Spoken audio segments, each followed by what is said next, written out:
Racikan Berita. Bismillahirrahmanirrahim. Assalamualaikum warahmatullahi wabarakatuh. Waalaikumsalam warahmatullahi wabarakatuh. Alhamdulillah bertemu kembali dengan Aisyah dari The Real Show Conversation to Scholars, Dr. Iksan Nursi dan saya sendiri. Bang Nursi, kalau kita mengikuti, kadang-kadang kalau kita bahas politik ini ada as a political scientist, kita yang belajar juga ilmu politik, political economy, political politik hukum tata negara, sosiologi dan sebagainya. Ada apa ya, kayak kita ini kayak berpacu di dalam konteks kontestasi pemikiran dan sebagainya. Tapi pada saat yang sama kita melihat kenyataan prakteknya dalam konteks ini. Sejak 20 Oktober sebetulnya sejak dua periode sebelumnya, kemudian pergantian perubahan politik, pergantian suksesi pemerintahan di 20 Oktober 2024 tahun lalu, kekuatan-kekuatan kontestasi, kekuatan-kekuatan politik ini bukan berarti diangkatnya, kemudian dilantiknya, disumpahinya, kayak gitu ya, disumpahinya pengambilan sumpah presiden 20 Oktober 2024 bukan memberhentikan kekuatan-kekuatan politik yang ada, karena kekuatan politik ini kayak live hidup terus di dalam konteks itu karena bicara tentang kepentingan-kepentingan. Jadi political interest, economic interest, kepentingan-kepentingan politik, kepentingan-kepentingan ekonomi yang dihasilkan dari kekuasaan, kayak gitu kan. Kekuasaan itu kan sama dengan satu langkah untuk mendapatkan kekayaan. Nah, ini cara berpikirnya, bukan kekuasaan itu adalah amanah untuk diimplementasikan, mensejahterakan rakyat dan membuat rakyatnya bahagia, tapi enggak di dalam konteks kelompokku kayak gitu. Sehingga seringkali setelah pengambilan sumpah menjadi pejabat itu selalu memperhatikan kelompoknya, bukan seluruh rakyat Indonesia, bukan kemudian siapapun pemilihnya. Jadi kontestasi itu sepertinya perebutan kekuasaan yang akhirnya perebutan kekayaan di dalam konteks itu. Nah, terus menerus bergulirnya dari kebijakan-kebijakan rezim yang baru ini, tentang dari mulai pembentukan kabinet yang gemuk, kemudian isu IKN, ditambah lagi isu ada yang mengatakan makan bergizi gratis, tapi konsepnya makan bergizi gratis ya polisinya makan siang gratis, tapi juga bermasalah karena ternyata pencairan anggarannya tidak sesuai. Tapi kalau kita tahu bagaimana yang namanya sistem anggaran negara kita, itu walaupun mulainya Januari sekarang, biasanya Maret baru cair-cair seperti itu. Nah, cuma kalau ini berhadapan dengan UMKM yang kecil, itu juga berat posisinya. Terus kemudian kekuatan-kekuatan politik yang terus-menerus sehingga misalnya presiden 10 tahun sebelumnya itu juga terus-menerus berada di dalam konteks sepertinya apa yang namanya, jadi dia mengambil gitu ya, mengambil panggung, selalu mengambil panggung kayak gitu ya, panggung yang itu sebetulnya miliknya presiden yang sekarang sudah terpilih, tapi karena mungkin anaknya menjadi wakil presiden, jadi dia juga ambil panggung terus-menerus. Walaupun juga tidak jelas, misalnya isu-isu tentang kawan-kawan kita yang bicara isu tentang ijazah, isu tentang ini, kadang-kadang kan selalu mengatakan, apa kan udah selesai nih ya para pendukung dulu. Enggak, itu sebetulnya hak dari rakyat, karena dia 7 tahun menjadi wali kota, 2 tahun menjadi gubernur, 10 tahun menjadi presiden. Jadi ini rakyat mempertanyakan pejabat publik. Jadi rakyat lawan publik, lawan negara. Wajib dia sebetulnya menunjukkan itu secara langsung kepada masyarakat, sehingga tidak menjadi persoalan-persoalan yang dipertanyakan dan tiap hari sampai kita pusing kayak gitu ya, apa sebetulnya ini, kenapa langkah-langkah politik itu terjadi. Ini tapi itu sebetulnya cuma titik kayak di atas gitu ya, icebergnya kayak gitu. Tapi isu sesungguhnya itu kita masih punya banyak sekali isu dari perebutan kekayaan, jadi kedaulatan ekonomi kita seperti apa, isu-isu kekayaan negara, isu-isu kebijakan-kebijakan sebelumnya, sehingga isu IKN juga di mana, isu PIK 2 Rempang. Ya sekarang dengan yang paling terkena hari-hari ini adalah isu PHK kayak gitu ya. Sekarang karena wartawannya yang dapat PHK baru bicara. Selama ini rakyat dapat PHK nggak bicara kayak gitu ya. Jadi media dijadikan alat corong dari rezim yang berkuasa. Walaupun sudah katanya demokratis gitu, tapi kan tetap saja dulu zamannya saya masih sempat dulu ya ILC yang masih di TV One kayak gitu ya, tahu-tahu dilarang ILC itu tayang kayak gitu. Itu juga ada yang namanya campur tangan. Nah ini juga kalau kita lihat kekuatan-kekuatan politik dari regulasinya masih industri kapitalisme, nggak ada, maka ditambah lagi sekarang. Walaupun saya nggak terlalu ini dengan undang-undang TNI ya bang, saya yang concern itu undang-undang Polri, bukan TNI gitu ya, karena TNI sebetulnya ya perlu diperbaiki di dalam konteks itu, tapi sebetulnya nggak sampai seheboh yang kemarin kalau kita paham posisi tentara itu di mana di dalam konteks itu dan posisi tentara di Indonesia itu seperti apa. Tapi yang paling menakutkan itu sebetulnya posisi polisi, karena polisi itu punya dua kekuatan. Satu, KUHP, jadi dia punya kitab pasal-pasal yang dengan mudah dia bisa menjadi surveillance yang mengawasi warga negara. Yang kedua, dengan penjaranya dan sebagainya, ditahannya dan sebagainya. Yang kedua, dia punya senjata. Dan sekarang penguasaan sampai tingkat struktur birokrasi sampai tingkat desa, polsek. Nah ini sebetulnya yang justru itu bahaya dalam demokrasi. Nggak boleh itu kekuasaan itu diberikan kepada polisi itu kalau yang masih. Sementara kekuatan-kekuatan politik, apakah itu yang nasionalis sekuler, nasionalis religius, nasionalis Islam, kemudian liberal, kemudian kiri dan sebagainya, ditambah nanti yang environment dan sebagainya, yang perempuan dan sebagainya, yang kayak gitu. Kondisi hari ini, kita waktu itu sudah pernah ya bicara di video kita tentang kudeta ya, kudeta juga. Kudeta. Nah, waktu itu kita sudah bahas kekuatan. Tapi saya juga mengatakan bahwa pemilunya 2024 aja juga kudeta. Namanya an electoral kudeta. Kudeta melalui pemilu. Sepertinya ya di dalam konteks itu meyakinkan bahwa seleksinya, yaitu anaknya presiden, itu menang atas nama yang kita sebut sebagai populisme, popular vote kayak gitu, atas nama pemilu yang one vote, one person, one value. Nah, melihat kondisi bagaimana para bapak-bapak tentara yang begitu ya, ada Pak Tri yang kemudian itu harus turun panggung, harus harus bicara kayak gitu, diperhatikan nggak oleh, kan ini biasanya kalau di tentara ini kan ada apa yang namanya hierarki yang jelas, hierarki yang rigid kan. Prabowo sendiri sebagai presiden juga tentara, sejauh mana mendengarkan apa yang disampaikan oleh Pak Tri dan kawan-kawan misalnya seperti itu.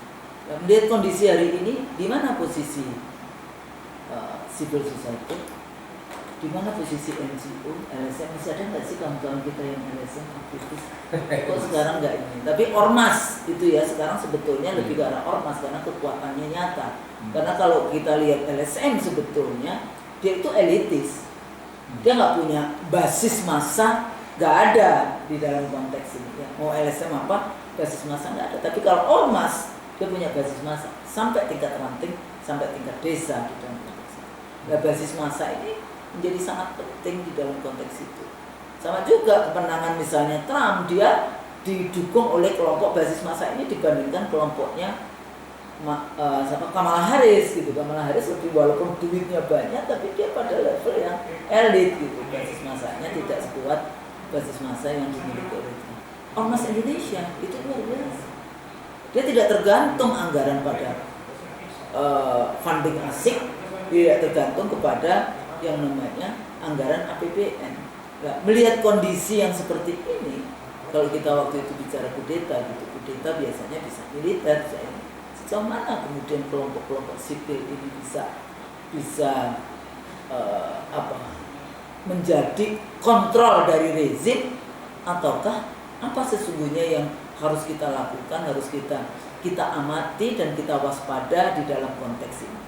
Selain sebetulnya kalau kita bicara tata kelola negara, kita bicara tentang Undang-Undang Dasar 45 yang kemudian sudah diamandemen dengan regulasi seperti itu, kemudian undang-undang banyak dilakukan diketok malam hari, ya ikut juga karena KPU-nya juga mengetok pemenang pemilunya juga di tengah malam yang kayak gini-gini, tingkah laku politiknya sendiri seperti itu.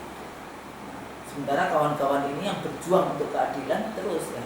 Yang sering kali saya ingatkan bahwa berjuang untuk keadilan, perjuangan itu memang nggak mudah. Selalu ada kesulitan, itu namanya perjuangan. Ya enggak? Kalau kita mau masuk ke jannah kan ya ada pathnya gitu. Pathnya ya ujian-ujian ini. Nah, di mana posisi kita di dalam konteks kondisi negara kita hari ini, kondisi rakyat kita hari ini, kondisi dunia pendidikan, kebetulan kita berdua adalah dosen juga, itu hari ini di dalam konteks itu. Dan what can I do, what can you do menjadi isu yang penting untuk kita urai di dalam konteks. Nah, gimana menurut Sita? Yang pertama harus dilihat, ini situasi ini semuanya produk dari Undang-Undang Dasar 2002, Undang-Undang Dasar palsu yang mengakibatkan konflik di elit mengalir ke bawah.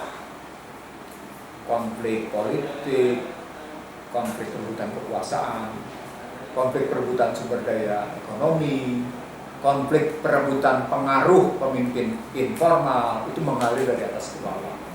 Itu semuanya didasarkan oleh sumbernya adalah karena kita mengkhianati, kita mengingkari Undang-Undang Dasar 1945. Kita membelakangi janji suci para pendiri Republik. Kenapa? Karena di satu sisi kita bicara tentang musyawarah mufakat gitu, tapi di sisi lain kita bicara demokrasi liberal. Kita bicara tentang kemanusiaan yang adil dan beradab, tapi kita bicara kriminalisasi. Kita bicara keadilan sosial, tapi ternyata kita bicara berani betul kita mengorbankan rakyat jelata. Kita bicara persatuan Indonesia, tapi berani betul kita memecah belah masyarakat. Kita bicara ketuhanan yang Maha Esa, tapi ternyata kita canangkan itu, tapi ternyata kita bicara tentang keuangan dan kekuasaan adalah segala-galanya. Jadi artinya kita betul-betul mengingkari itu karena Undang-Undang Dasar 2002 tidak konsisten dengan Pancasila, tidak konsisten dengan fondasi yang dibangun di kata pembukaan, tidak konsisten dengan visi dan misi yang tertuang dalam pembukaan. Itu dulu kata kuncinya. Kata kunci kedua adalah kalau kita melihat begini, selama itu tidak disadari, maka sesungguhnya Indonesia akan selalu terus-menerus masuk dalam satu kondisi sosial yang terus dipecah belah, dalam satu kondisi sosial yang tidak pernah bisa mendekati atau menegakkan janji sucinya, yang tidak pernah bisa menjalankan visi misinya, yang tidak pernah bisa menegakkan fondasinya. Dalam bahasa yang lain, kalau saya sejak awal, sejak saya di DPR hingga hari ini, betapa pentingnya kita inward looking. Kalau kita bicara inward looking, maka kita bicara dulu fondasi kita secara benar. Kita harus bicara tentang visi misi kita secara benar gitu. Nah, saya melihat para pemimpin bangsa sejak Undang-Undang Dasar 2002 diberlakukan makin jauh meninggalkan model inward looking karena dianggap sebagai ketinggalan zaman. Sekarang ini seluruh ekonom, seluruh politisi, seluruh intelektual di Indonesia digampar oleh Trump karena Trump menunjukkan betul pentingnya inward looking. Gitu ya. Jadi metode cara pandangnya itu loh, gitu. Cara pandangnya itu salah. Outward looking itu seakan-akan segala-galanya gitu. Karena kalau nggak kita akan jadi terpencil, kita akan ketinggalan zaman dan kita akan asing di dunia pergaulan internasional. Saya ingat betul itu. Kalau saya berdebat dengan ekonom-ekonom neoliberal, saya berdekat dengan politisi-politisi demokrasi liberal, mereka ketakutan untuk diasingkan dalam pergaulan internasional. Padahal kalau kita inward looking, tidak berarti kita diasingkan gitu. Itu yang kedua soal cara pandang. Jadi yang pertama kita meninggalkan sikap kita, yang kedua cara pandang, itu praktisnya. Yang ketiga, kita ternyata bukan hanya meninggalkan, mengingkari dan cara pandangnya aneh. Yang ketiga yang paling penting adalah ternyata kita berani melanggar moral dan etika yang muncul berkembang berdasarkan Undang-Undang Dasar 2002. Misalnya kita acap kali menyebut sebagai autokrasi legalisme. Nah, kita itu pembahasan kita entah kapan tahu itu ya, autokrasi legalisme gitu posisinya. Satu model autokrasi yang dibenarkan secara hukum gitu. Dan itu melanggar betul etika publik dan melanggar betul yang namanya moral publik gitu. Apa itu? Masuknya Gibran ke dalam posisi sebagai calon wakil presiden di 2024 kemarin, dan kemudian dibenarkan dalam pemilu yang seperti usul akhirnya usul bilang sebagai bentuk kudeta melalui popular vote gitu. Itu usul bilang kayak gitu ya. Itu karena tadi terjadi pelanggaran etika publik, terjadi pelanggaran moral publik, maka kemudian usul sampai pada kesimpulan ya udah berarti Anda sudah melakukan kudeta moral, kudeta etika. Itu yang ini mendasar, ini meninggalkan bekas luka mendalam di masyarakat. Kenapa? Karena hukum dijadikan alat kekuasaan. Nah, ketika dilihat hukum sebagai alat kekuasaan, gitu ya, mau tidak mau dia mundur ke dalam model apa yang dibangun oleh pasal 6A ayat 2. Apa itu? Presiden sebagai pemegang kekuasaan segala-galanya berbasis pada kedaulatan yang dipegang oleh partai politik dan dipegang sepenuhnya oleh presiden.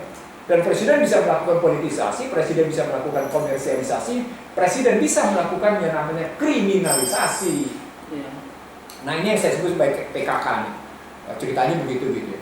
Nah, bekas luka mendalam karena kerusakan moral dan etik pada pemilu 24 berdasarkan pemilu 20 itu membuat yang namanya masyarakat seperti yang kita bilang Husnul sejak awal, bahwa kepemimpinan seharusnya menjadi kekayaan bukan jadi beban. Ketika Husnul tadi menyatakan soal ijazah bikin pusing, itu bukti bahwa kepemimpinan telah merupakan beban.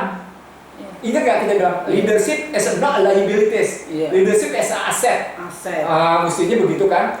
Bukan menjadi bebannya rakyat. Beban rakyat, bukan bebannya rakyat. Bukan liability sosial, bukan social liability gitu mestinya. Mestinya menjadi social asset gitu, political asset, economical asset. Ini kan nggak menjadi liability. Apa indikatornya? Lo ijazah berkepanjangan, kasus Gibran berkepanjangan, itu artinya kepemimpinan politik telah menjadi beban. Nah, di situ muncul pernyataan Pak Tri Sutrisno sebagai Presiden Konstitusi pada 5 Februari 2025 tentang pentingnya kembali ke Undang-Undang Dasar 45. Nah, ternyata sejumlah kelompok tentara purnawirawan juga bikin pernyataan yang sama, cuma ditambahkan 7 pernyataan yang lain. Pernyataan yang lainnya adalah gitu ya, memakzulkan Gibran. Nah, ini memantik persoalan. Pak Tri sendiri pada tanggal 30 April 2025 menyatakan, "Mbak ya jangan bikin gaduh. Sudah diselesaikan dengan baik-baik," itu kata Pak Tri. Apalagi kemudian pada tanggal 30 April itu Kunto dicopot gitu. Ya walaupun jadi kan 30 April saya bilang. Oh iya. 30 April. Dan ketika Pak Tri ditanya tentang Pak Kunto dicopot, wah saya tidak tahu. Tapi biarlah itu urusan bapak, urusan anak, kata Pak Tri begitu. Luar biasa jawabannya gitu, jawaban Pak Tri saat itu. Itu level wakil presiden. Itu kearifan luar biasa. Itu omongan bukan pada siapa-siapa, itu omongan langsung pada Ihsanuddin Nursi, gitu ya. Omongan langsung kayak gitu. Dan saya lihat di situ wajahnya tenang dan kelihatan tegas gitu ya. Tampak kelihatan ada emosi tentang anaknya yang dicopot begitu saja menjadi staf khusus kaset gitu ya. Dari Panglima Komando Wilayah Gabungan 2 dicopot gitu. Bintang 3 dicopot begitu aja tanpa bicara dengan Panglima tertinggi, gimana ceritanya gitu. Artinya poinnya adalah pernyataan para purnawirawan yang kemudian memang belum berdasarkan organisasi Persatuan Purnawirawan Angkatan Darat atau tidak didasarkan pada PPABRI gitu ya. Itu ternyata mengganggu sehingga memunculkan gelombang macam-macam. Pada saat yang namanya kasus ijazah belum selesai, muncullah pernyataan macam-macam. Bagaimana Hercules menyatakan begini, bagaimana Pak Gatot menyatakan begini, semua muncul hanya karena ada panggung politik praktis pada posisi keinginan memakzulkan Gibran. That's the point. Artinya sesungguhnya ketika ada keinginan memakzulkan Gibran dan Tri muncul di situ, sesungguhnya muncul di sini. Seperti tesis yang kita bilang, bagaimana berlakunya pasal 8 ayat 2 dan 3. Andai kata presiden berhalangan tetap sehingga tidak bisa menjalankan peranannya Bahkan wakil presiden akan mengambil alih, gitu ya. Lalu wakil presiden akan memilih wakil presidennya, kan gitu. Itu pasal 8 Undang-Undang Dasar 2002. Persoalan pokoknya orang juga nggak suka pada itu, makanya kemudian konteksnya kemudian menjadi memakzulkan. Kenapa orang tidak suka? Karena orang tahu bagaimana kondisi kesehatannya Pak Prabowo Subianto. Menjadi rahasia umum bahwa Pak Prabowo ada persoalan tersendiri soal kesehatannya, gitu ya. Rahasia umum sudah. Walaupun tidak ungkapkan, orang bilang misalnya kondisi stroke yang kedua kali macam-macam kayak gitu. Tapi poinnya adalah orang tidak ingin nih kalau Prabowo mengalami sesuatu, Gibran yang naik. Karena itu kemudian orang melakukan gitu. Upaya dalam konteks ini Gibran juga tidak bekerja sendiri dalam justru kekuatan Gibran, jadi kelompok kekuatan wakil presiden gitu. Nah, begitu bicara kekuatan itu nampak ketika banyak menteri yang ke Solo, banyak tokoh-tokoh yang ke Solo, bahkan peserta Serpinan pun ke Solo. Artinya termasuk tokoh yang suka berantem itu namanya Hercules, gitu ya. Artinya yang saya mau bilang sama Anda adalah kalau kita mau bilang banyak orang tetap berkunjung ke Prabowo, tadi muncullah istilah orang ada matahari kembar. Artinya ada kepemimpinan formal, ada kepemimpinan informal. Maka terjadi persaingan pengaruh antara kepemimpinan formal sama kepemimpinan informal. Kan terjadi persaingan pengaruh di sini. Nah, ketika terjadi persaingan pengaruh, maka yang muncul adalah ada apa dengan pemimpin formal? Kok sepertinya tidak membatasi, tidak membangun etika si pemimpin informal, tidak kemudian mengambil jarak supaya pemerintahan berjalan dengan baik, tidak perlu ada pemimpin lain. Pemimpin formal juga seakan-akan membiarkan model begitu gitu loh. Muncul isu berikutnya, isu tentang Gibran yang mau dimakzulkan, muncul juga isu soal reshuffle. Apalagi ditambah dengan isu misalnya katakan bagaimana kita terkena tarik dari Trump, kita terkena kasus misalnya juga soal kepala babi yang dikirim gitu, dikirim juga kemudian ada persoalan bagaimana situasi yang muncul dari hari buruh kemarin gitu, bagaimana kemudian dampak dari dana antara dan seterusnya sampai akhirnya muncul kemarin gerakan menanam Indonesia gitu dan ditambah lagi dengan dalam waktu 3 bulan kita sudah berhasil melakukan swasembada pangan gitu, tidak perlu sampai 4 tahun gitu kan ceritanya.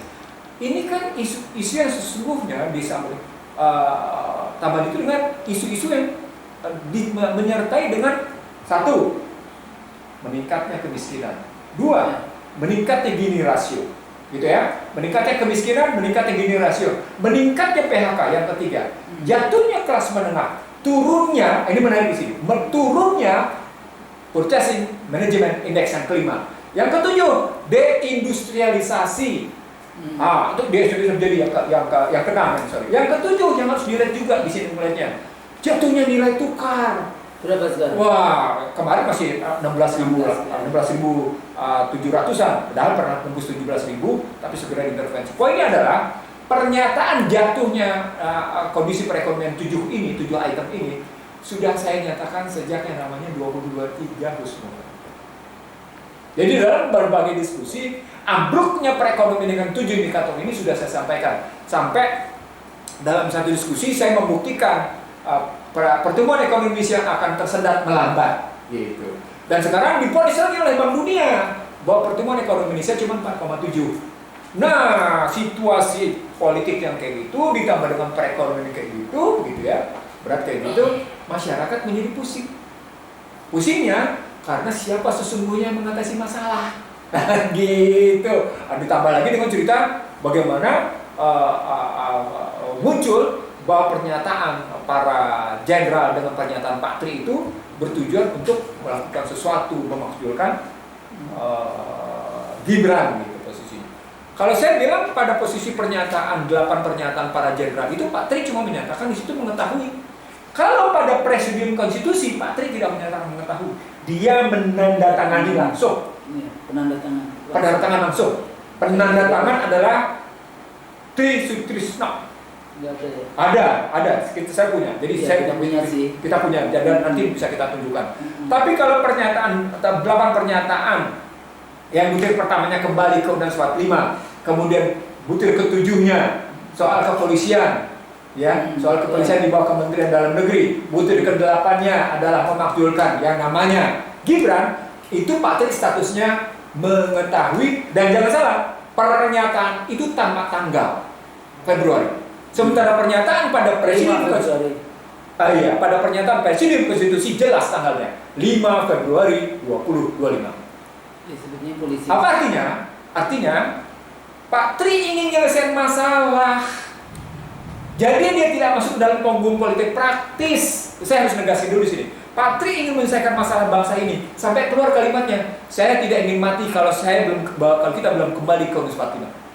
Kalimatnya begitu, saya tidak ingin mati sebelum kita kembali ke Unus 45. Karena disadari bahwa Undang-Undang Dasar 2002 ini adalah bagian dari pecah belah bangsa Indonesia. Ini yang maka kemudian ketika yang namanya Amin Rais ikut mendukung, baru kemudian para jenderal-jenderal itu bikin pernyataan. Karena kebetulan saya bersama Amin Rais gitu ya, dan kemudian saya ketemu Pak Tri juga. Poinnya adalah ketika desakan memakzulkan dan konstruksi melihat kondisi bawah sebagai proses di sini, proses kudeta sipil, maka pertanyaan besarnya menjadi, emang sipilnya punya kekuatan? Ya masyarakat kan. Nah, ketika kita balik ke masyarakat, sekarang kita lihat beban masyarakat di mana? Ada 7 tadi. Terjadi namanya kalau pakai kan tidak mungkin tanpa motif ketika Bank Dunia menyatakan kemiskinan di Indonesia di atas 60%. Dengan indikator kemiskinannya $6,9. Padahal kita cuma 1, ya. Tadinya 1,9, dinaikkan 2,9, sekarang tiba-tiba dinaikkan 6,9. Hanya karena kemudian purchasing power parity Indonesia memang meningkat. Satu ya. Yang paling menarik lagi adalah PDB depresio. Ini naik menjadi 40,1 gitu. Ditambah lagi dengan yang lain-lain tadi, ya, indikator yang tadi. Maka jika negara tidak punya kemampuan fiskal mengatasi itu, gitu ya, ujung-ujungnya masyarakat mengatasi sendiri. Dan andai kata masyarakat sudah sampai pada posisi tidak mampu mengatasi sendiri seperti yang kita lihat sekarang, bagaimana kesulitan masyarakat memperoleh uang untuk hidup gitu ya, yang terjadi memang kemarahan. Itu yang disebut iya. Tapi Bang, itu sekarang juga persoalan di satu sisi tadi ya, masyarakat, uang masyarakat. Pinjol itu kan juga banyak masyarakat. Nah, berapa? 1.200 triliun. Tambahannya bukan di situ, Husnul. Tambahannya bukan pinjol, tambahan besarnya adalah judol ke pinjol, double. Jadi 7 masalah tadi ditambah dengan judol dan pinjol. Itu indikasi bahwa masyarakat sebenarnya hopeless. Udah nggak tahu lagi kemana dia. Itu ceritanya. Jadi kalau memang judol yang 1.000. Judol 2000 lebih triliun itu memang. Jadi poinnya adalah kalau mau diambil begitu gitu ya, 7 masalah itu tambah dengan judol dan pinjol, negara mestinya hadir. Negara harus meninggalkan neoliberal. Jangan ikut-ikutan pernyataannya Khatib Basri dan Sri Mulyani. Ya, itu kan memang simbol liberal dan neoliberal, bukan Pancasila. Enggak, karena mereka terbuka ngomongnya sama saya. Saya berani ngomong Sri Mulyani karena dulu sangat sering kita bicara dulu. Jadi terbuka dia ngomongnya. Itu jangan pernah bicara moral dalam ekonomi. Itu Khatib Basri tegas ngomongnya. Tegas ngomongnya. Jangan pernah bicara moral dalam ekonomi. In the long term, we are dead. Keynesian itu dikutip habis-habisan. Padahal itu kemudian menjadi neoliberal gitu loh. Begitu juga Sri Mulyani, begitu juga yang namanya dulu Miranda Guttorm. Lalu kemudian diikuti. Artinya poinnya adalah ketika kita melihat 7 masalah ditambah dengan posisi judol dan pinjol, maka negara harus hadir. Nah, hadirlah negara menghapus bukukan kredit KUR, kredit usaha rakyat, menghapuskan kredit PNM. Lalu kemudian gagas sekarang yang muncul, apa gagas sekarangnya? Bikin koperasi merah putih. Nah, tapi juga ini top down. Ini bukan soal top down. Koperasi itu sekali lagi derivasi dari gitu ya, derive kalau pakai istilah Husnul, derivasi dari kapasitas modal sosial dengan modal politik dan modal finansial. Jadi kalau Anda bicara hanya modal politik dan modal finansial tanpa bicara modal sosial, selesai masalah nggak? Enggak selesai. Dulu kayak misalnya kalau kita ngomongin kartu, yang mana? Nggak bayar. Ternyata rakyat juga harus bayar kok. BPJS itu kan rakyat bayar. Let's say gini Husnul, Anda dikasih namanya PPDB untuk mahasiswa, program dana beasiswa itu ya, program pembelajaran dan beasiswa. Lalu kemudian ada kartu Indonesia Sehat, ada kartu ini, kartu ini. Itu kan tangan masyarakat disuruh di bawah. Iya. Menjadi ini. Tangan masyarakat sudah bawah. Bangsa ini tidak diajar berdasarkan perjanjian sucinya. Bangsa ini tidak diajarkan untuk menjadikan masyarakatnya tangan. Itu Husnul melihatnya. Jadi maksudnya kalau cuma sekedar Sebentar. Saya ingin mengatakan begini. Undang-Undang Dasar 45 menempatkan masyarakat tangan di bawah itu hanya pasal 34.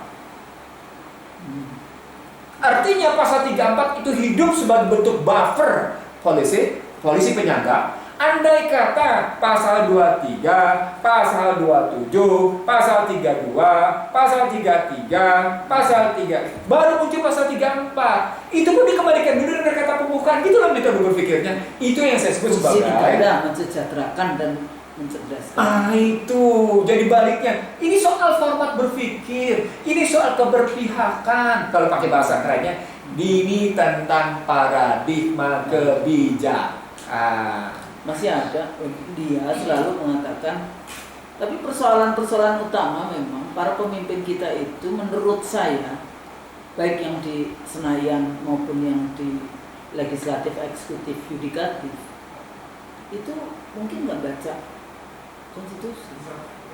Saya pernah diskusi dengan beberapa anggota DPR yang namanya melambung, saya nggak sebut siapa.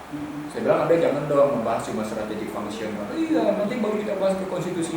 Oh, rupanya dia asik dalam permainan gelombang permukaan dalam buih. Strategi fungsional itu, kalau mau kelihatan populer, pendekatannya pasti buih. Pasti pendekatannya casing.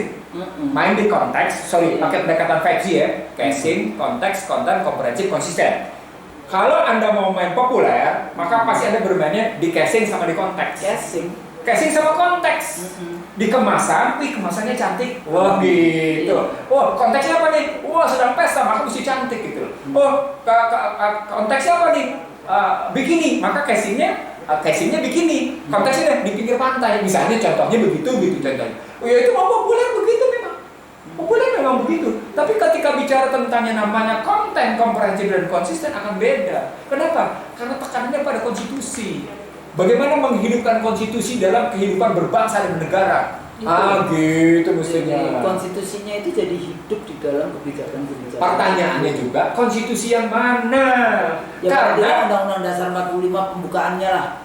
Oke. Kalau pembukaannya, batang tubuh Undang-Undang Dasar 2000 bertentangan dengan pembukaannya. Padahal TAP MPR nomor 1 tahun 2002 memberlakukan 2 konstitusi. Bisa sisi menyatakan pakai yang asli. Kalau pakai yang asli maka sesungguhnya gitu ya, supaya tidak terjadi kudeta sipil. Nah, kalau misalkan kita pakai yang asli, oke, itu berarti kita mengatasi. Jadi nggak percaya militer di Indonesia bisa kudeta. Sesungguhnya dalam sejarah militer kudeta itu kalau didukung rakyat, kalau rakyatnya nggak dukung militer nggak bisa. Justru di sini menarik. Kan cerita tentang kudeta militer kan di Turki kemarin gagal ya. Karena rakyatnya nggak setuju juga. Di Venezuela gagal. Hanya beberapa hari berhasil diambil alih dari yang namanya Hugo Chavez, tapi Hugo Chavez bisa mengembalikan. Gitu ya, itu gagal. Yang pernah terjadi lagi di mana? Kudeta militer. Oh, di Filipina. Pernah terjadi di Filipina. Yang kolonel itu loh. Kolonel itu namanya lupa saya. Ya, pernah terjadi di situ. Pernah terjadi juga di Thailand, tapi Thailand rajanya ngambil alih terus diselesaikan. Thailand itu emang up and down terus sejak tahun 32 itu militer bola-balik namanya. Gitu ya. Tapi ada posisi raja. Iya, maka semua orang tunduk kepada raja. Karena rajanya memang berpihak pada masyarakat. Gitu loh. Ya. Bahkan membiayai masyarakat pertanian dalam rangka kumpulan pertanian Thailand. Itu begitu. Tapi poinnya Husnul, kalau kita bilang kita balikin lagi ke Undang-Undang Dasar 1945 gitu ya, maka sesungguhnya kudeta sipil tidak akan terjadi. Kenapa? Karena MPR yang akan menyelesaikan. Gitu. Ada lembaga penjelmaan rakyat yang akan. Nah, mereka bilang kasus Abdurrahman Wahid itu dijatuhkan oleh MPR. Nanti dulu. Betul abnormal jatuh oleh MPR karena itu saya ingat betul tuh 23 Juli 2001. Wah, saya ingat betul loh. Karena apa? Karena beberapa hari sebelumnya tepatnya sejak namanya Januari sampai dengan Juni, saya debat tajam dengan Mas Dul soal bagaimana situasi negara saat itu gitu ya. Nah, kalau kita ngambilnya cerita MPR pun bisa menjatuhkan, itu ada indikatornya. Dan dampaknya adalah jatuhnya Abdurrahman Wahid itu tidak mengakibatkan namanya masyarakat pecah belah. Nah itu jatuhnya Soeharto pun, walaupun dengan kemarin jatuhnya. Walaupun ada kalau kita diundang oleh NU kayak gitu, pasti deh ini gara-gara Amin Rais Muhammadiyah dulu ini, tapi kemudian ini ya gitu. Tapi itu kan sebetulnya pada level yang segelintir elit saja. Kalau masyarakatnya kan ya NU Muhammadiyah gitu loh, karena simbolnya Amin Raisnya Muhammadiyah. Saya teringat di peristiwa bulan Mei ketika saya dialog sama Mas Dul sebelum dijatuhkan. Bagaimana saya meminta Mas Dul menjadi guru bangsa dan kemudian kita berbagi suara. Lupakan itu. Saya ingin mengatakan bahwa sesungguhnya andai kata kita kembali ke Undang-Undang 45 secara baik gitu ya, maka kita bisa, istilah saya, kita bisa melokalisasi konflik. Artinya konflik tidak mengalir sampai bawah. Apa artinya? Masyarakat tetap menjalankan fungsi dan peranannya dalam menghidupi harkat martabatnya. Sementara konflik ini ibarat konflik orang tua. Dia boleh ikut suami istri tapi di dalam kamar, sehingga anak-anaknya tidak boleh ikut konflik. Gitu loh maunya. Ya, cerita berpikirnya itu begitu gitu loh. Ada obstacle, ada tantangan. Betul. Ya, jadi kalau kita lihat challenge-nya itu adalah kekuatan-kekuatan politik yang sudah menikmati hasil dari liberalisme, yang dia sekarang berada di jabatan-jabatan politik, di bisnis-bisnis yang mendasarkan diri karena kong kali kong antara rezim pemerintah dengan pebisnis atau bandar atau oligarki ekonomi dan oligarki politik. Tentu saja mereka tetap akan mempertahankan kekuatan itu walaupun dia harus menghadirkan yang namanya yang kita seringkali sebut sebagai boneka-boneka kekuasaan kayak gitu ya, boneka pejabat-pejabat boneka kan ada kan dalam konteks itu, dan itu juga real kekuatan itu dan dia menggunakan segala cara untuk itu. Premanisme terjadi di dalam konteks itu. Sebenarnya ketika preman dipakai itu membuktikan bahwa sesungguhnya ada kekuatan yang mulai mundur. Itu kan itu kan artinya kekuatan, kan kita pakai teori sosiologi ya. Salah satu kekuatan fisik itu menjadi salah satu sumber kekuasaan. Iya. Ya, sumber kekuasaan salah satunya memang fisik. Fisik gitu. Makanya kayak tentara, polisi itu bisa, itu preman. Tetapi ada kekuatan fisik yang legal. Ada kekuatan fisik yang tidak ilegal. Tidak elegan juga. Tidak legal, jadi ilegal. Ilegal gitu ya. Tapi juga tidak elegan. Tidak elegan. Karena kita negara hukum. Iya. Masa ditaruh di depan? Apa poinnya? Ada krisis. Jadi penggunaan dalam situasi sekarang itu menunjukkan yang kita pernah bilang, Anda mengalami krisis modal sosial, Anda sedang mengalami krisis modal politik, Anda sedang mengalami krisis modal ekonomi. Tiga nih yang kita hadapi nih khusus sekarang ini. Nah, sebenarnya ini bisa diselesaikan dengan cepat dan tepat. Andai kata, di sini menarik. Andai kata kelembagaan bangsa memiliki sense of crisis. Bukan sekedar sense of crisis, no. Tidak paham dengan bahwa memang negara kita sedang gelap. Saya nggak sekedar itu, no.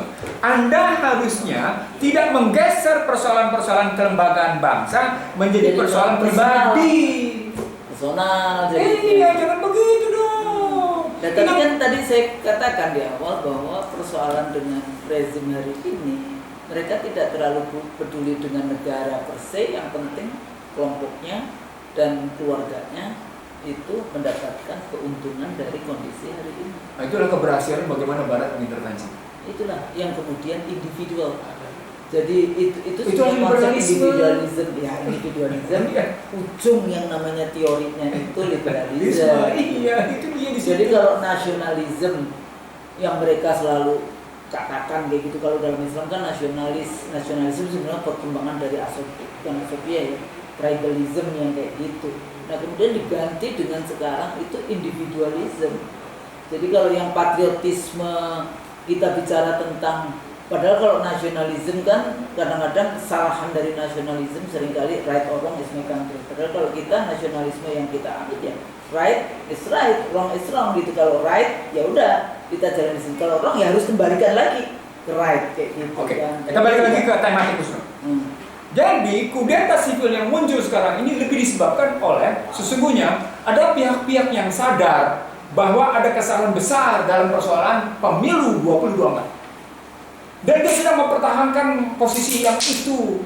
Ya, Bahwa kemenangannya adalah konstitusional. Padahal kemenangan konstitusionalnya tidak memenuhi prinsip-prinsip moral dan etik. Nah, prinsip moral dan etik yang tidak dipenuhi itulah menjadi celah untuk terganggunya keputusan konstitusional. Tapi persoalannya, kalau itu diputuskan oleh Mahkamah Konstitusi dengan segala macam manipulasi dan korupsi yang terjadi, menjadi dipertanyakan juga apakah konstitusional atau tidak. Nah, di sini Karena ukurannya bukan putusan Mahkamah Konstitusi. Apakah putusan Mahkamah Konstitusi itu kemudian menghilangkan semua yang namanya manipulasi dan kecurangan yang terjadi dalam pemilu? Nah, kalau Kusno jawabnya enggak, maka saya bilangnya begini, coba perhatikan Kusno. Kita tidak perlu ngambil teori tentang legal substance, legal structure, legal culture. Nggak perlu ngambil teori. Iya, enggak. Kita ambil aja tentang yang namanya yuridis filosofis, Yuridis, yuridis sosiologis, yuridis formal, yuridis legal.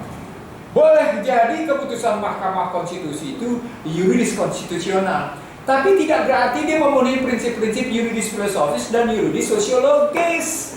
Itulah celah yang saya bilang tadi, keputusan Mahkamah Konstitusi dan kemenangan pemilu 24 itu memiliki celah cacat.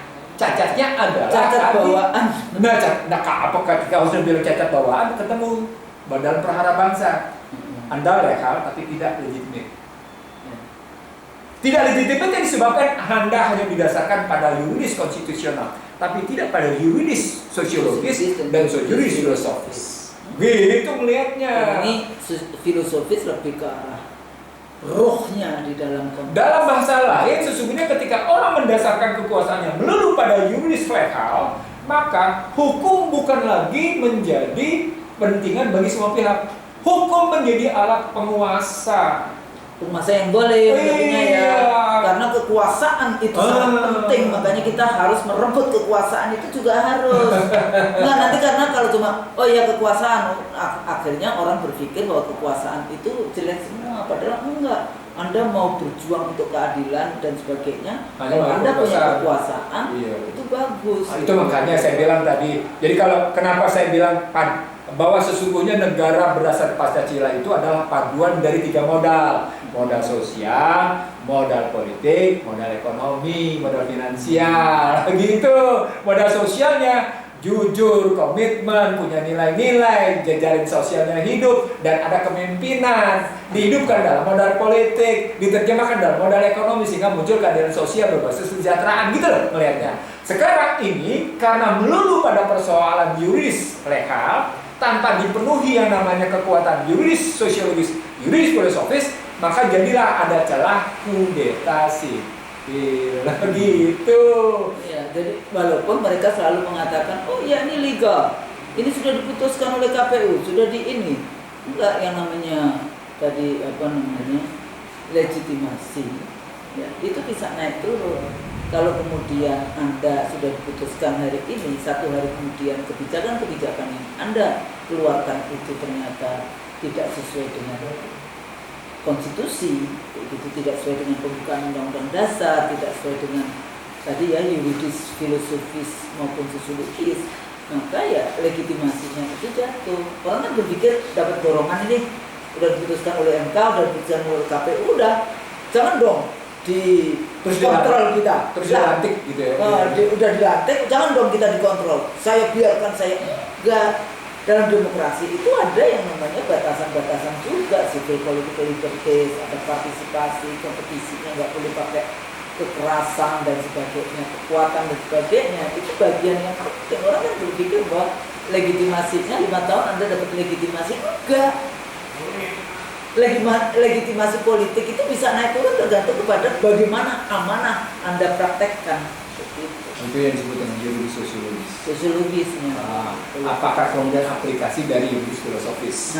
Nah, kalau ketiga-tiganya ketemu, dia akan menjadi muatan keadilan. Disitulah wujud bagaimana negara hadir dalam kondisi sosial, bagaimana hadir dalam kondisi politik, bagaimana hadir dalam kondisi ekonomi.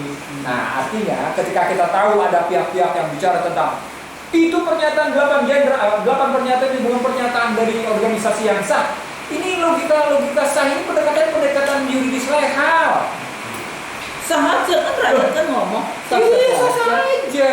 Kedaulatan kan katanya ada di tangan rakyat. Iya. Kenapa rakyat nggak boleh bicara? Dan di Iya. sini letaknya sebetulnya boleh kali-kali mengatakan demokrasi, tapi Anda nggak paham. Yang dimaksud demokrasi adalah termasuk di dalamnya civil and political liberties, kebebasan sipil, kebebasan menyatakan pendapat, kebebasan berserikat, kebebasan itu kan nggak ada semuanya. Freedomnya di mana? Ya, saya ingin mengatakan begini. Orang Indonesia suka dengan pendekatan yuridis legal, yuridis formal, tapi dia tidak mau dengan pendekatan yuridis filosofis dan yuridis sosiologis. Apa poinnya? Mau memegang kekuasaan tapi tidak mau tanggung jawab. Padahal hati-hati loh. Kekuasaan nanti itu memperpanjang namanya bisa kita. Kau juga mencari, jangan sampai Kayak itu, jadi kekuasaan itu harus, kalau kita merebut kekuasaan untuk kemudian kepada rakyat, amanah tabligh itu di dalam konteks itu untuk kebahagiaan, untuk kesejahteraan, dan itu kan. Kita sekarang kita berubah-ubah. Ibu-ibu, adik-adik kita dalam konteks para pemerintah IT gimana posisi kita? ya Kecuali yang tadi menikmati itu tadi ya, dengan segala macam. Nah, kalau pakai istilah menikmati kekuasaan ya sudah, Anda pasti akan berbasis hukum, karena hukum tidak ada posisi keberpihakan pada rakyat jelata yang derita. Ya, jadi jangan salah, kalau akhirnya Indonesia akan terus-menerus mengalami yang disebut dengan political underdog. Dan itu bisa chaos anytime. Iya, amok. Massa. Ya. Dan pada saat yang sama juga kita tidak tahu apakah kita bisa, eksistensi kita bisa bertahan di dalam konteks itu yang selalu mengatakan bonus demografi sampai kemudian yang generasi emas 2045 ternyata generasi emas yang definitif. Paham nggak kalau rezim ini atau sejak kita reformasi tidak pernah melakukan investasi kepada sumber daya manusianya, pendidikan yang diberikan dan sebagainya, gimana mau bicara? Ngerti nggak yang bicara tentang demografi itu? Yang kedua, kita sudah bicara lama bahwa kepemimpinan yang modernis berujung akan pasti, kepemimpinan itu akan terhina. Kita dapat mengatakan tahu bahwa satu kepemimpinan yang liabilities yang menimbulkan beban, dia akan menjadi terhina. Nah, kita ingin sekarang nih contohnya Zaman Indonesia. Kemal Atatürk. Kemal Atatürk ya. Ada lagi tulis saya kemarin, ada orang kaya yang demikian rupa tapi ternyata juga habis dulu. Oh ya, buru. Jadi jajanan terbaik kita. Ada Korun, ada Kemal Atatürk, ada Fir'aun. Sebenarnya ketika Anda meminta kelompok masyarakat tertentu untuk membela Anda dan kelompok masyarakat tertentu setelah datang dari bawah kalangan tertentu, itu sesungguhnya Anda sudah berterima.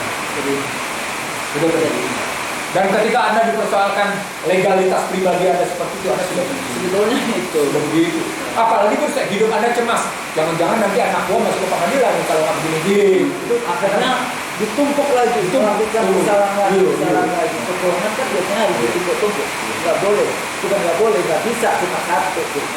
Makanya jujur. Jadi gimana? Jadi perlawanan apa yang bisa kita lakukan? Jadi kalau kita tidak ingin ada Nih, tesisnya menjadi. tesisnya. Karena kepemimpinan itu bukan liabilities tapi aset, satu. Yang kedua kemudian kepemimpinan itu adalah penghormatan dan penghargaan, bukan kehinaan. Nah, gitu kan? Maka kepemimpinan harus menyelesaikan masalah, tidak menambah masalah. Kayak ininya Pegadaian itu gimana? Menyelesaikan masalah tanpa masalah. Padahal ada masalah. Karena pakai riba gitu. Jadi tesis terakhirnya supaya tidak terjadi kudeta sipil, gitu ya. Supaya tidak terjadi kudeta sipil, padukanlah kekuatan modal sosial dengan modal politik dan modal ekonomi. Tanpa itu Anda akan hidup sebagai omon-omon yang bisa Ngomong lah, jangan pakai ngikutin itu bahasa Indonesia yang salah. ya. Kalau makanya saya bilang kalau pakai istilah Indonesia Anda cuma omong. Omong Tapi doang. mungkin lagi seneng begitu. Nah, itu bukti bahwa sesungguhnya Anda cuma sekedar enjoy the power. Tapi jangan bilang dong Anda cuma pantai ngomong tapi tidak bisa berbuat. Nanti dulu. Kabar bilang Anda cuma tidak ngomong dapat pada berbuat. Anda kan menulis pihak lain juga bilang, itu cuma pandai ngomong tapi tidak pandai berbuat. Mari kita Sudah buktikan. kita berikan kekuasaan itu untuk Anda berbuat. Oh, itu. Habis itu masih bilang, sorry itu saya, maaf. Sampai muat. Saya bisa buktikan, saya bisa berbuat. Dan sudah saya lakukan, saya bisa berbuat. Jadi dalam sejarah republik ini, saya sudah bisa membuktikan. Dan sudah saya buktikan baik dari jalur politik, jalur ekonomi, maupun jalur sosial. Bisa saya buktikan. Cuma kalau saya ngomong kayak gini jadi sombong. Tapi jangan menuding orang cuma bisa ngomong, cuma pintar ngomong, tapi tidak bisa berbuat. Nanti dulu. Mari berhadapan.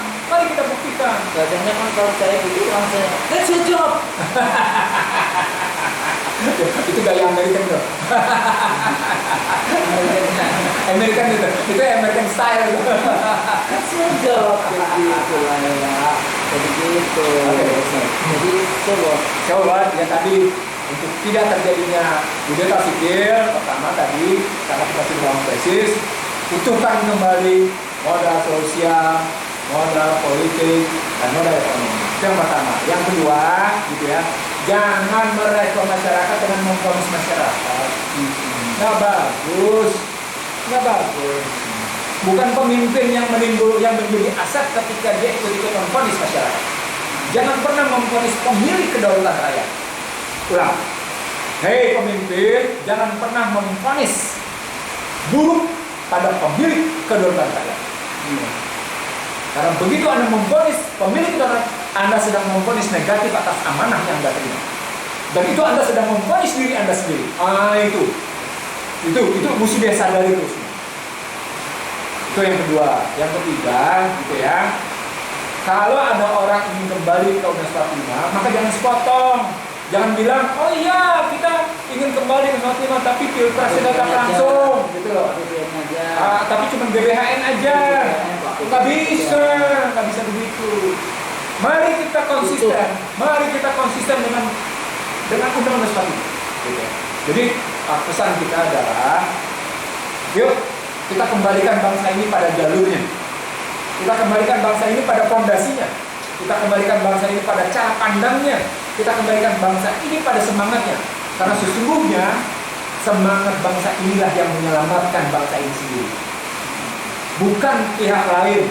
Jangan ikut-ikutan bangsa lain yang sudah kita buktikan bahwa selama 1 abad mereka gagal mengangkat harkat martabat bangsanya sendiri. Itu yang kita harus tahu. Nah terakhir, kalau kita sudah tahu resep-resepnya kayak gitu ya, ajak semua pihak untuk duduk bareng. Ajak Persatuan Indonesia. Iya, ajak semua pihak duduk bareng. Bukan kelompoknya sendiri, bukan orang kepercayaan sendiri. Karena bisa jadi orang kepercayaan sendiri tidak kompeten. Jadi pemimpinan itu membutuhkan bukan cuma sekedar amanah. Pemimpinan itu bukan cuma sekedar membutuhkan syirkah, bukan sekedar membutuhkan ihsan dan katona. Kepemimpinan itu juga membutuhkan yang namanya skill, membutuhkan yang namanya knowledge, membutuhkan satu keimanan. Jadi dia diukur oleh skill, knowledge, and teachers. Betul-betul kayak gitu. Dan itu runtutan konsistensi dari kalbu, ucapan dan tindakan. Dan itu akan nampak. Ngapain juga lu punya jabatan bagus kalau ternyata ucapan lu jelek, kalau tindakan lu jelek, kalbu lu juga akan jelek. Kan bagus. mampus. Gitu. Iya, jadi ujungnya adalah pemimpin itu akan menjadi teladan yang baik ketika dia mengalirkan yang baik. Tapi pemimpin itu akan mengalirkan yang buruk ketika dia juga menunjukkan teladan yang buruk. Seperti kenyataan sekarang. Ulang, seperti kenyataan sekarang. Nah, balik lagi ke tesis pertama. Pemimpin tidak boleh menjadi beban masyarakat. Pemimpin adalah kekayaan masyarakat. Ketika dia menjadi beban masyarakat, percayalah, dia akan berujung pada keterhinaan. Begitu, Ustaz? Oke. Jadi pemirsa itu begitu. Negara kita itu katanya disebut sebagai negara Muslim terbesar di dunia, walaupun katanya Pakistan mau ambil alih nih. Atau jumlahnya. Dari segi jumlah. Tapi jumlahnya itu. Kita dulu punya, bukan dulu ya, sekarang Pancasila, ketuhanan yang Maha Esa tadi, bukan keuangan yang Maha Esa. Iya. Hari ini memang kondisi bangsa kita setelah 10 tahun, selama reformasi ini kita luar biasa rusak di semua lini. Tapi hari ini mestinya ya, bangsa ini bagaimana mengembalikan kepada dignity, dignified nation, gitu kan? Biasanya kan kita selalu bahas tentang dignified nation. The dignity of people. The dignity of people. Powernya, power to do, bukan power over. Ya, jadi bagaimana kekuasaan itu untuk melakukan sesuatu, berbuat. Jadi tidak semua kekuasaan, oh ya kekuasaan enggak, kekuasaan power to do itu juga tanda tangan Anda untuk menyelamatkan anak bangsa. Itu nanti akan jadi saksi-saksi kita di saat yaumul hisab. Jadi jangan kemudian rakyatnya dikriminalisasi tadi ya. Jadi mengontrol negara, kedaulatan katanya ada di tangan rakyat. Ya. Tapi rakyatnya dikriminalisasi. Rakyatnya dikriminalisasi kalau mengontrol. Anda kan maunya yang yes man, yes sir, yang kayak gitu. Nah, bagi rakyat, bagi para pejuang, ini pejuang kan juga mikir juga kan. Aduh sekarang berjuang nggak ada duit, nggak ada berjuang, bikinnya duit, ya nggak? Padahal yang kasih rezeki siapa? Tuhan gitu. Dalam berjuang itu selalu yang namanya path, jadi jalan perjuangan itu jalan yang penuh dengan suffering. Tapi di setiap tetes darah, tetes jaman darah ya sekarang yang mungkin kalau belum jadi KM 50 bukan tetes darah ini. Tetes keringat kita itu adalah kebahagiaan yang nanti menjadi yang kita sebut saksi-saksi kita pada saat kita bertemu dengan Sang Pastor. Saya pikir itu jangan kalau di Quran kan disebut wala tahinu wala tahzanu Kuntum Allah nama ini untuk aklauna karena kita ini sebetulnya derajatnya tinggi apabila Anda beriman. Jadi saya pikir itu mudah-mudahan ini menjadi semangat bagi kita semua untuk terus memperjuangkan keadilan dan bagi pemilik kekuasaan, bagi yang hari ini berada di pusat-pusat kekuasaan, ingatlah kalau kita hidup itu sama, nanti semuanya akan ajaklah yang tadi persatuan Indonesia. Saya pikir itu mudah-mudahan berguna. Kalau salah dari kami berdua, kalau yang benar hanya dari Allah. Assalamualaikum warahmatullahi wabarakatuh. Waalaikumsalam warahmatullahi wabarakatuh.